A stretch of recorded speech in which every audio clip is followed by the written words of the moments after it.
It performs twice as fast at 4K compared to the 3080. This system crushes everything. I got my hands on this RTX 5090 3 months ago, and so far it's been an absolutely explosive ride. Pulling nearly 600 watts, this thing is an absolute beast. But is it really worth it for the casual gamer? When most reviewers talk about the latest tech products, they're usually comparing the hardware from the current generation to the previous generation as an apples to apples comparison. So the 5090 will be compared to the 4090. And look, that makes sense. That is undebatably the correct way to do technical reviews. But here's the thing with high-end graphics card. Most casual gamers don't upgrade their graphics card every year. Except for those enthusiasts who absolutely love to have the latest and greatest hardware every time, most gamers will run their graphics cards usually till they break or till they're not running the games at their frame rates that they want. I fit somewhere in the middle. I've been pretty happy with my RTX 3080 that I got in 2022. It had 12 gigabytes of VRAM and did everything I wanted. Even though it was marketed as a 4K gaming card, I've mostly used it at 1440p and I've got exceptionally great frame rates at that. But at 4K, I know I'm making compromises. But when this beauty showed up on Best Buy for a split second while I was online, especially at MSRP, I had to get it.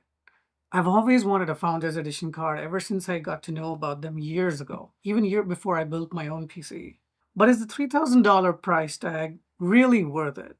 That's what we're going to find out today. Coming from a perspective of someone upgrading from an older generation mid-tier card like the 3080 and not a 4090. The 3080 was my first graphics card and became part of my first PC. I had been a console gamer for years, and when I finally built that PC, man, the 3080 ran in circles around my PlayStation 5. I remember that oh feeling when I first played games on it. You know what I'm talking about. The moment when you realize what you've been missing. Seeing games at high frame rates with maxed out settings, ultra wide support, it was like a revelation. The RTX 5090 reminded me of exactly that. That magical feeling. Holy crap, this is what gaming looks like. The Founders Edition card is actually much thinner than my 3080, which is wild considering what it can do. Yet it performs twice as fast at 4K resolution without frame generation. Let me say that again. It performs twice as fast at 4K compared to the 3080 without any AI trickery. I was already extremely impressed by the 3080 as a top tier 1440p card. But with the 5090, I'm getting those same frame rate numbers at 4K. That blows my mind. Going from really good 1440p performance to crushing 4K without breaking a sweat, that's the generational leap here. And before anyone asks, I've never needed to use frame generation, so I won't talk about it here. This card doesn't need it for the way I game.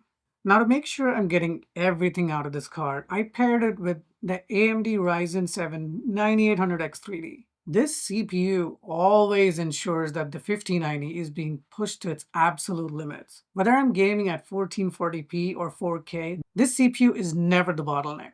The 5090 not only gets to stretch its legs, but it also gets squeezed out to show you what the CPU is really capable of. And trust me, you want that. Because if you're spending $3,000 on a GPU, you don't want your CPU holding it back. The 9800X3D with its massive 3D V-cache is the perfect partner for this beast. This combo is basically as good as it gets for 2025. No compromises, no bottlenecks, just pure performance. If you're this far along into the video, you know I usually present FPS charts and frame rate numbers and detailed benchmarks. But with the 5090, is there really a point? I have it hooked up to a 4K 120Hz capable 42-inch OLED TV, which is my primary display. And I've never seen it not run at 120 FPS in every game I've tried, with or without DLSS. We will get to that shortly. It's a refreshing breath of fresh air knowing that I never have to worry about tweaking the settings or fine-tuning any optimization. I can just start the game, I know it's going to hit at 120 frames per second at 4K and forget about it. And if it doesn't hit 4K at 120, I'm going to use DLSS.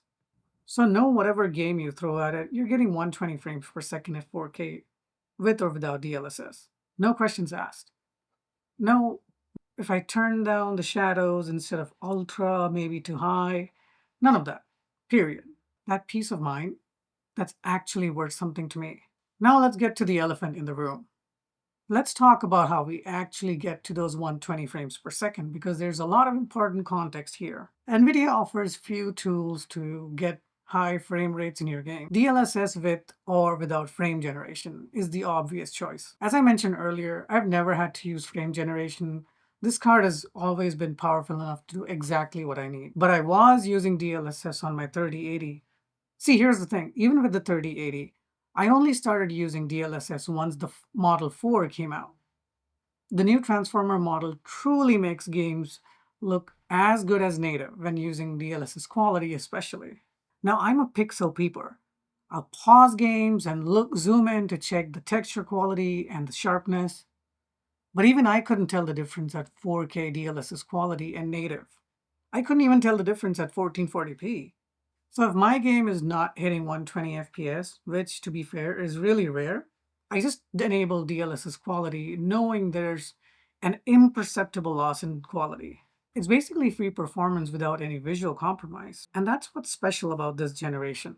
The raw power is there to get you to the resolution that you want, for example, 4K. If you want to force 4K, then and whenever you do need a boost, DLSS is there to back you up without having any visual sacrifices. However, and there is a big however, this thing runs hot and wild, pulling upwards of 575 watts during intensive gaming sessions. It reaches the absolute limit of the 600 watts allowed by the 12 volt 2x8 connector. That's enough power to fry the connector itself if something goes wrong. I basically turned down the power limit to 85%, which limits the power utilization to under 500 watts. And here's the thing, I personally don't care for that little extra bit of performance, and I haven't needed it yet. The difference between 85% power and 100% power is maybe 8 frames per second at most. But I'm trading that for significantly lower temperatures, less noise, and most importantly, not worrying about my power connector melting. As you can see, I have this hooked up, it's running a game, but you can barely hear it. That's just not my new mic, this is just how silent it is. At 85% power limit, this car runs cooler, quieter, and I'm still hitting the frame rate that I want, so why risk it? But as I push the system harder with my new hobbies like gaming, content creation, video editing, I feel like there's still some performance on the table that we can squeeze out of it to make it more power efficient. I'm looking to undervolt this card and see if there are any gains to be had even with lower voltages. Stay tuned for a video on that. I think there's a lot of performance we can still eke out of this card while still having it run as cool as it is right now. Don't stop. Okay. Okay, I guess it's stalled out in the game.